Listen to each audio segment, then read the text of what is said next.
ఇక కాంగ్రెస్ ఎమ్మెల్సీ అభ్యర్థులుగా Addanki Mahesh question mark తో వార్త.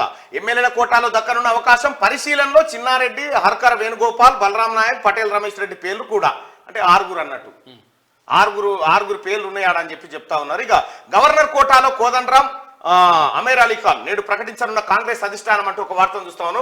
ఉప ఎన్నికలు జరగనున్న 2 ఎమ్మెల్యే కోటా ఎమ్మెల్సీ సీట్లకు అభ్యర్థులను కాంగ్రెస్ అధిష్టానం సోమవారం ప్రకటించే అవకాశం ఉంది. ఈ స్థానాలకు TPCC working president Mahesh Kumar Goud, ప్రధాన కార్యదర్శి అద్దంకి దయాకర్లను అభ్యర్థులుగా ప్రకటించే అవకాశాలు ఎక్కువగా ఉన్నట్లు పార్టీ వర్గాలు చెబుతున్నాయి. శనివారం టీపీసీసీ అధ్యక్షుడు సీఎం రేవంత్ రెడ్డి ఢిల్లీలో ఏఐసీసీ అధ్యక్షుడు మల్లికార్జున ఖర్గే, ప్రధాన కార్యదర్శి కేసీ వేణుగోపాల్ తో పాటు ఇతర అధిష్టానం పెద్దలతో ఎమ్మెల్యేల కోటాతో పాటు గవర్నర్ కోటా ఎమ్మెల్సీల అంశంపై చర్చలు జరిపారు.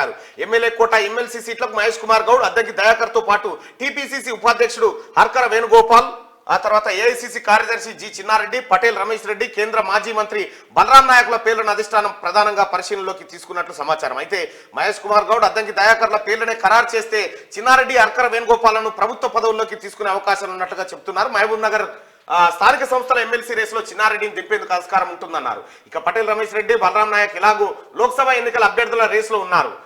గవర్నర్ కోటాలో ఖాళీగా ఉన్న ఎమ్మెల్సీ సీట్లకు టీజేఎస్ అధ్యక్షుడు కోదండరాం, సియాసత్ న్యూస్ ఎడిటర్ అమీర్ అలీ ఖాన్ ను పేర్లను అధిష్టానం ప్రధానంగా పరిశీలనలోకి తీసుకున్నట్టుగా సమాచారం. వాస్తవానికి కాంగ్రెస్ ఎమ్మెల్యేల్లో ముస్లిం మైనార్టీ వర్గం వారు ఒక్కరు కూడా లేకపోవడం 4 ఎమ్మెల్సీల్లో ఒకటి ఖచ్చితంగా వర్గానికి కేటాయించాలని అధిష్టానం నిర్ణయించింది.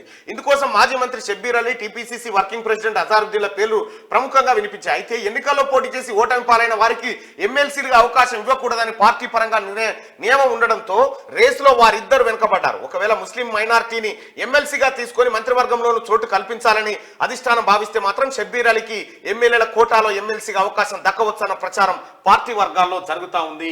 ఇక 2 ఎమ్మెల్సీ స్థానాలు ఏది ఉప ఎన్నికలు, ఆ తర్వాత 2 గవర్నర్ కోటాల భర్తీ విషయంలో నిన్న ఈ లైట్ నా ముఖాన్ని కొడుతుంది.